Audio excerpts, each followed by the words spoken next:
Hi, welcome to our channel True Up. The conversation about chips will continue today. The discussion on chips is from the back to the front and is strongly tied to our daily existence because of the complicated and constantly shifting nature of international relations. The global shortage of chips has an impact on a variety of products, including small chargers, ID cards, mobile phones, the automotive industry, national defense, and a variety of other industries. To be honest, everyone uses chips in the age of intelligence. The percentage of indigenous chips in China has been summarized by the China Semiconductor Association. Only 5% of the products sold on the 35% of the global semiconductor market were produced by Chinese firms, and there is hardly any Chinese market share in the high-end chip sector. Therefore, it is the disparity between China's market share and that of the global industry. However, we can also observe that 4 Chinese companies are among the top 10 purchasers of semiconductor products, so there is still possibility for China in this. In today's video, we'll discuss how Western nations and China are faring in the face of the world's chip scarcity and what steps they have taken to address it. Okay, that and more are the topics we will cover today. According to a recent research, Europe's national security is at risk due to China's rapid advancement in semiconductor technology, necessitating a revision of their plans and the establishment of an industry. According to reports, over the past 20 years, Europe has depended more and more on China for all facets of the computer chip value chain, from fundamental technologies to home appliances and autonomous vehicles, which could be risky for Europe's national security, technological competitiveness, and supply chain resilience. According to the analysis, the existing EU proposal to construct a world-class chip manufacturing is unworkable since it is insufficient. The European Union has completed a regional semiconductor plan aimed at assuring access to elements essential to digital life amid geopolitical problems of chip supply chain bottlenecks and escalating US-China tech competition.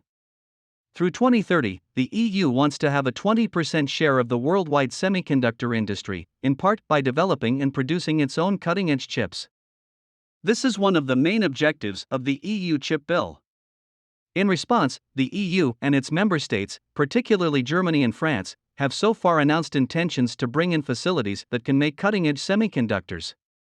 Only Taiwan and South Korea currently possess this capacity, and the United States and Japan have offered TSMC and Samsung Electronics billions of dollars in subsidies to entice them to establish local plants. Returning to China, which the West has repeatedly sanctioned recently and which was enmeshed in the chip shortage situation, we will now examine how China handled it after learning how Western nations handled it.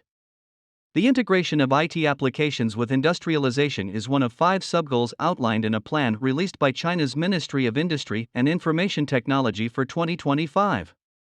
Its purpose is to stimulate the creation of a national industrial internet large data center, among other things, and to hasten the growth of supporting industries such as industrial chips, smart sensors, and industrial software. The second phases of the National Integrated Circuit Fund and the Shanghai Integrated Circuit Fund would invest $1.5 billion and $750 million into SMIC South, respectively, according to the largest chip producer in China, SMIC. According to the media, this demonstrates that China has increased its efforts to encourage domestic semiconductor producers.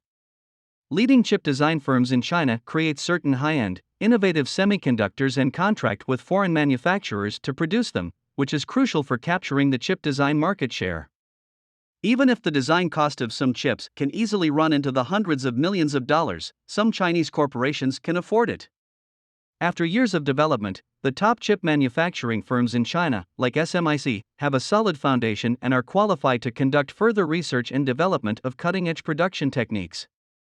Large-scale investment is dangerous, but it is fully conceivable to advance compared to itself so as not to significantly increase the technological gap, despite the fact that it is limited by equipment and technology blocks.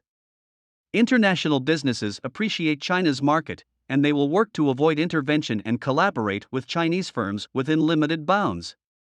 The chip manufacturing business is mostly centered in the United States, Southeast Asia, South Korea, and Japan, where the pandemic had a significant negative influence on production capacity in 2021. A cold wave hit Texas in the United States, and the chip sector was further harmed when a fire broke out at the Ibaraki chip facility in Japan. The present global chip crisis will continue throughout 2022, with chip supply being delayed by around 10 to 20 weeks. The situation won't improve until early 2023. The current chip issue forces all nations to pay attention to the Chinese market. China has grown to be a significant partner as well as a driving force and supporter of the transition of the world economy to sustainable development.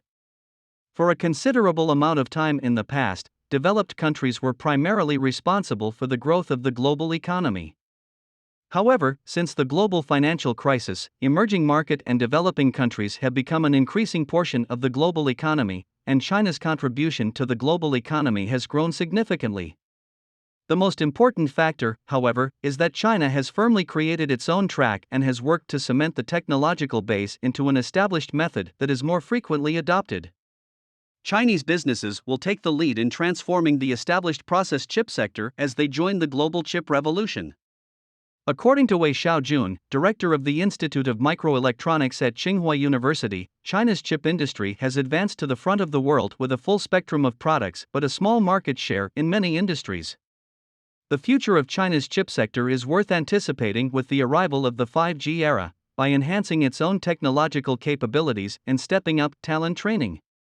Last year, the design sector generated more over 250 billion yuan, or around $37 billion. It has overtaken the United States in terms of industrial size and moved to the front of the globe. The chip manufacturing business, which generated more than 180 billion last year, has evolved into a hub for other significant global industries, particularly foundries. The packaging and testing reached about $20 billion last year, surpassing 200 billion for the first time. According to experts, despite China's wide variety of chip products and advancements in the communications sector, its market share in the areas of central processing units, memory, digital signal processors, and other technologies remains modest. The semiconductor industry has to increase both the quality of talent training and its own technological skills in order to shift this status quo. Chips are a multidisciplinary technology that serves as a foundation for the growth of several electronic information areas. The future of China's chip sector seems bright given the country's investment in talent development, high demand, expanding market, and societal backing. Of course, I still want to underline that China's impact is now substantial but not overwhelming. In my opinion, it takes the efforts of 2 generations to be truly powerful. Thanks for watching our video. We would appreciate it if you subscribed our channel and gave us a thumb. See you.